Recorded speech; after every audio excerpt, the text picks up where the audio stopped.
నమస్తే, welcome to our channel. నేను మిషాల్ని. Andhra Pradesh CM Chandrababu Naidu గారు అసెంబ్లీకి రమ్మని సవాలు విసిరారు జగన్మోహన్ రెడ్డికి. దానికి స్పందించి సజ్జల రామకృష్ణారెడ్డి అయితే విమర్శిస్తున్నారు. ఈ విమర్శలను ఎలా చూడాలి, దీని మీద పూర్తిగా విశ్లేషించడానికి మనతో పాటు స్టూడియోలో ఉన్నారు సీనియర్ జర్నలిస్ట్ దుర్గా కుమార్ గారు ఉన్నారు. వారిని అడిగి విషయాలను తెలుసుకునే ప్రయత్నం చేద్దాం. నమస్కారం సార్. నమస్కారం మషాల్ని, మన వీక్షకులు కూడా. ఇప్పుడు జగన్మోహన్ రెడ్డి గతంలో కూడా అసెంబ్లీకి వెళ్ళట్లేదు. అసలు 11 మంది ఎమ్మెల్యేలు ఉన్నా ఎవ్వరు ఒక్కరు కూడా అసెంబ్లీకి వెళ్ళలేదు.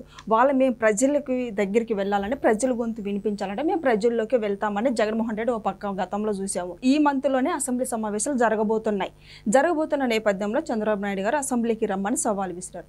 దీనికి స్పందించి సజ్జల రామకృష్ణారెడ్డి విమర్శిస్తున్నారు. అసలు విమర్శను ఎలా చూడాలి సార్?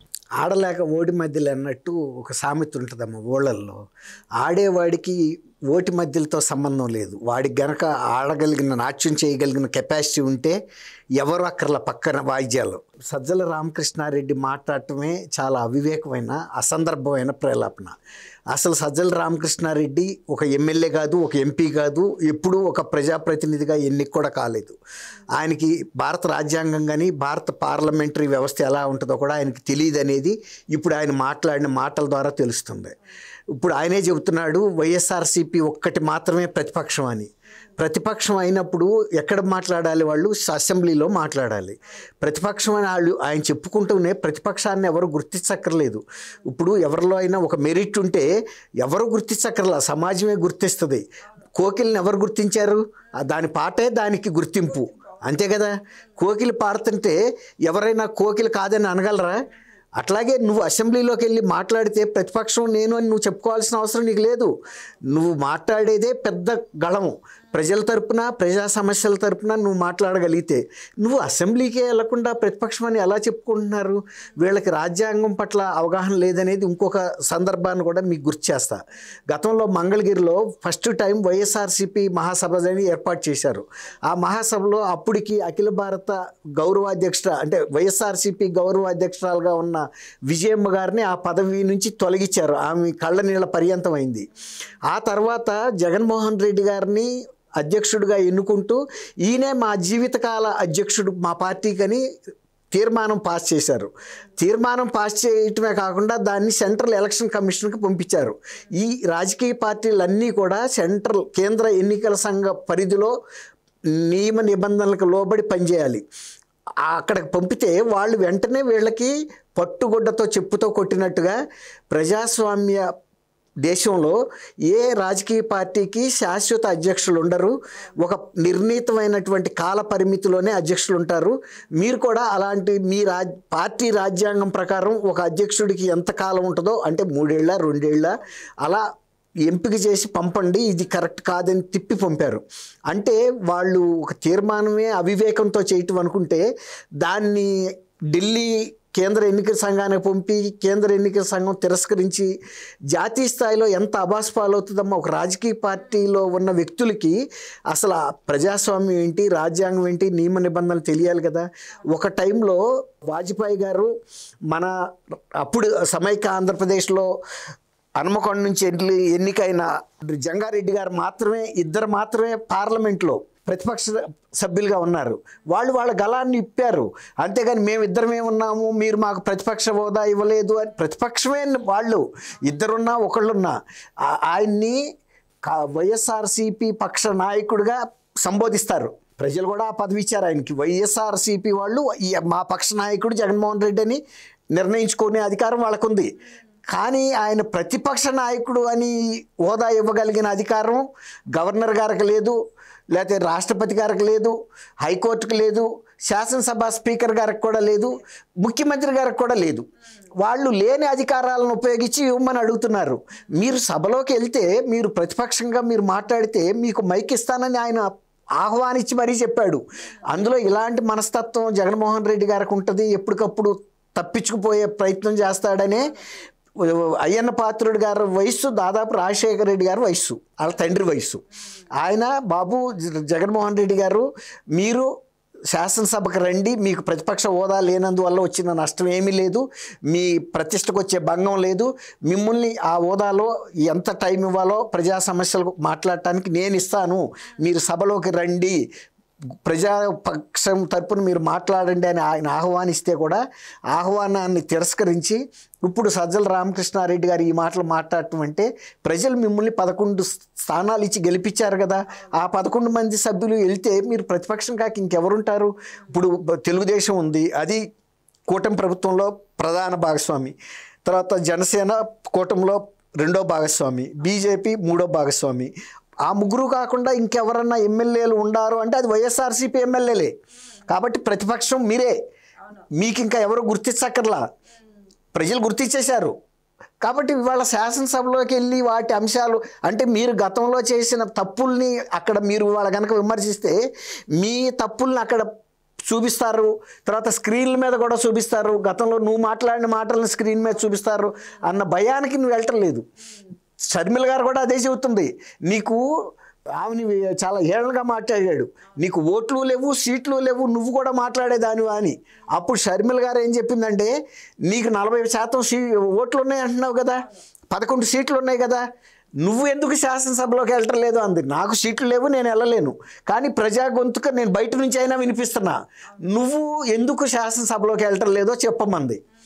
తర్వాత ఈ 13 నెలలుగా నువ్వు శాసనసభలోకి రాని తర్వాత ఇవాళ చంద్రబాబు గారు నిన్ను అడిగాడు, నువ్వు బయట నుంచి రచ్చబండ దగ్గర చేసే ఇదెందుకు విమర్శలు, నీ దగ్గర ప్రభుత్వ వైఫల్యాలకు సంబంధించినటువంటి వివరాలు ఉంటే అది శాసనసభలో సరైన ప్రాంగణం, అది ఒక రాజ్యాంగబద్ధంగా ఏర్పడిన, అక్కడికి వచ్చి చెప్పు, మా వైఫల్యాలు సరి చేసుకుంటాం. అట్లాగే నీ వైపు నుంచి జరిగిన వైఫల్యాలు ఏంటో కూడా అక్కడ చర్చించుకోవచ్చు. తర్వాత నీ టైంలో జరిగిన హింస ఏంటో చర్చిద్దాం, తర్వాత నీ బాబాయ్ హత్య ఏంటో చర్చిద్దాం, తర్వాత నీ మీద జరిగినటువంటి దాడులు ఏంటి, లేకపోతే నువ్వు దళితుల్ని ఎంత కేసులు పెడతాం, గులకరాయి రాయి ఏంటి, కోడికత్తి కేసు ఏంటి, ఎవరు నీ మీద ఎవరెవరు దాడులు చేశారు, ఎందుకు చేశారు, అవి నిజమా అబద్ధమా, మీ బాబాయ్ ఇది కూడా చర్చిద్దాం రమ్మన్నాడు. అలాంటి ఆహ్వానం ఇచ్చినప్పుడు అందుకుని వెళ్ళాలి. కానీ సజ్జల రామకృష్ణారెడ్డి ఎందుకు మాట్లాడాలి? సజ్జల రామకృష్ణారెడ్డికి రాజ్యాంగం గురించి తెలిసినా, పార్లమెంటరీ వ్యవస్థ గురించి తెలిసినా, ఆయన రాజకీయ సలహాదారు. గతంలో అలాంటి తీర్మానాన్ని కేంద్ర ఎన్నికల సంఘానికి పంపిస్తారా? అలాంటి తీర్మానాన్ని ఆ సభలో ఆమోదించవచ్చా పార్టీ తరఫున? అంటే వాళ్ళకి ఏబిసిడి తెలియని వాళ్ళందరూ కూడా అధికారంలోకి వచ్చారు, 5 సంవత్సరాలు ఇష్టారాజ్యంగా పరిపాలించి రాష్ట్రాన్ని ప్రజల్ని ఎన్ని కడగండ్ల పాలు చేయాలో అన్నీ చేశారు. ఇవాళ ఆ తప్పులు ఇవాళ చర్చకి ఎక్కడికి వస్తాయో అనే భయంతో ఇవాళ తప్పించుకు తిరుగుతూ మమ్మల్ని మీరు ప్రతిపక్షంగా గుర్తించండి అని అడగటం ఏంటి? సార్, గతంలో కూడా జగన్మోహన్ రెడ్డి ప్రతిపక్ష హోదా ఇస్తేనే నేను అసెంబ్లీకి వస్తానన్నారు. దానికి స్పందించి పవన్ కళ్యాణ్ గారు అన్నారు, అసలు 11 సీట్లకు వస్తే మీకు ప్రతిపక్ష హోదా ఎలా ఇస్తామో అని పవన్ కళ్యాణ్ గారు అన్నారు. అంటే ఇప్పుడు ఇక చంద్రబాబు నాయుడు గారు చేసిన సవాల్కి జగన్మోహన్ రెడ్డి నిజంగా అసెంబ్లీకి వచ్చే అవకాశం ఉందంటారు, లేదంటారు, ఏమంటారు సార్? ధైర్యం ఉన్న వ్యక్తి అయితే ప్రతిపక్ష గుర్తింపు ఉన్నా లేకపోయినా నాయకుడిగా అది ఇష్యూ కాదు. ఇప్పుడు ఒక రాజు వెళ్తున్నప్పుడు కిరీటం పెట్టుకెళ్తేనే రాజు అవ్వడు. అతనిలో నిజమైన రాజస్వము, నిజమైన అధికారము, నిజమైన దేశభక్తి ఆ రాజ్యం పట్ల ఉంటే కిరీటం లేకపోతే రాజు కాదని ఎవడన్నా అనగలడా? ఎప్పుడు రాజు కూర్చున్నంతసేపు కిరీటం పెట్టుకుంటాడా? రాజు రాజే. నువ్వు ప్రతిపక్షంలో ఉన్నావు, నువ్వు నీకు ప్రజలు ఇచ్చారు నీకు ప్రతిపక్షం అని, ఇంకా వాళ్ళెవరో ఇవ్వలేదని ఈయనేంటి ఆర్గ్యుమెంట్ చేస్తాడు? అంటే అతనికి వెళ్ళటానికి ధైర్యం చాలక ఇతనితో ఇలాంటి మధ్యలో మోగిస్తున్నాడు పక్కన. అది కరెక్ట్ కాదు. ప్రజలు ఇచ్చినటువంటి బాధ్యతని నెరవేర్చడంలో విఫలమయ్యాడు. అతను చేసిన కుంభకోణాలన్నీ వస్తాయి, లిక్కర్ కుంభకోణాలు, తర్వాత ఇసుక కుంభకోణాలు, ఆర్థిక నేరాలు, తర్వాత గంధపు చెక్కల ఎగుమతులు, తర్వాత రెడ్ శాండల్ ఒక కుంభకోణం కాదు కదా. తర్వాత అన్ని దళితుల మీద చేసిన దాష్టికాలు, ప్రజల మీద చేసిన దాష్టికాలు, ప్రతిపక్ష నాయకుల మీద చేసిన అక్రమ కేసులు, ఇవన్నీ కూడా బయటకు వస్తాయి.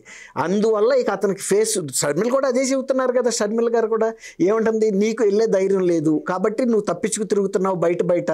తర్వాత వాళ్ళు అనర్హత వేటు పడకుండా తను శాసనసభ్యులు వెళ్ళి బయటకి రిజిస్టర్ తెప్పించుకుని సంతకాలు పెట్టించి లోనకు పంపుతున్నారు. ఎందుకంటే వాళ్ళు చాలా ఖర్చు పెట్టుకుని ఎమ్మెల్యేలుగా అయ్యారు. ఒక్కసారైనా శాసనసభలో తమ గళం ఇప్పాలి, అధ్యక్ష అని ఒక మాట మాట్లాడాలి, మా నియోజకవర్గ ప్రజలకు మేము కనపడాలి వీడియో ఆడియోల్లోనూ అని ఉంది. కానీ ఆయన వెళ్ళనివ్వట్లేదు. ఇక కొంతకాలం తర్వాతకి అసలు ఆయన మాట కాదని కూడా మిగిలిన వాళ్ళు వెళ్ళిపోతారని కూడా చెబుతున్నారు. ఎందుకంటే ఇక వైఎస్ఆర్సీపీ పార్టీ నిలబడదు. వాళ్ళ సజ్జల రామకృష్ణారెడ్డి గారు మాట్లాడిన మాటలు ఆయన అపరిపక్వతకి మరొకసారి అద్దం పట్టినాయి. ఆ పార్టీలో సరైన పరిపక్వత గల నాయకులు లేరు, ఇలాంటి అపరిపక్వమైన మాటలు మాట్లాడుతున్నారు, అందుకే ఈ పార్టీ ఇక మనుగడ సాధించలేదని తేలిపోయింది. కాబట్టి వైఎస్ఆర్సీపీ ఇవాళ ఇంత పతనానికి కారణమైంది సజ్జల రామకృష్ణారెడ్డి అని గతంలో కార్యకర్తలు నాయకులు ఎలా అభిప్రాయపడ్డారో అలాగే ఈ మధ్యలో ప్రజలను పట్టుకుని శంకర జాతి వాళ్ళని కూడా తిట్టాడు ఆయన. ఇప్పుడు ఆయనకి నోరు కుదరట్లేదు. 2029లో ఓటమికి కూడా ఆయన ఇవాళే శంకుస్థాపన చేశాడు, ప్రతిష్ట చేశాడు. కాబట్టి ఇవాళ మాట్లాడిన మాటలు కనుక ప్రజలు ఇవాళ అసహించుకుంటున్నారు. మేము 11 సీట్లు ఇచ్చి మేము వెళ్ళమంటే ఇంకా మాకు వెళ్ళలేక అసెంబ్లీకి వెళ్లకుండా అవాయిడ్ చేస్తున్నారు. ఇప్పుడు ఎప్పుడైనా ఒక సైనికుడు అనేవాడు యుద్ధం వచ్చినప్పుడు అక్కడికి వెళ్ళి కత్తి దుయ్యాలి. 4 గోడల మధ్యలో కూర్చుని డాంబికాలు పలుకుతా కత్తి తిప్పితే అది నువ్వు కనపడవు. నువ్వు నిజమైన వీరుడు అయితే యుద్ధ భూమికి వెళ్ళి తిప్పాలి.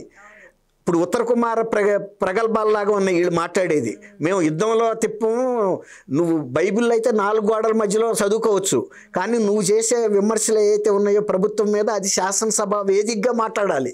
నీ ఇంట్లో నువ్వు మాట్లాడితేనో లేకపోతే ఇప్పుడు ఒక లాయర్ ఉన్నాడు, చెట్టు కింద వాదించే లాయర్ మాట జడ్జి వింటాడా? కోర్టు హాల్లోకి వాదించాలి. నేను చెట్టు కింద వాదించే ప్లేడర్ అంటే నువ్వు చెట్టు కింద ప్లేడర్గానే మిగిలిపోతావు. అట్లాగే ఉత్తర కుమారుడిలాగా ఉంటావు. యుద్ధంలోకి వెళ్లకుండా ఉత్తర కుమారుడు ఎలా బతికాడో ఇప్పుడు జగన్మోహన్ రెడ్డి పరిస్థితి. ఆ ఉత్తర కుమారుడు తోక ఎత్తుకు తిప్పే వ్యక్తి సజ్జల రామకృష్ణారెడ్డి.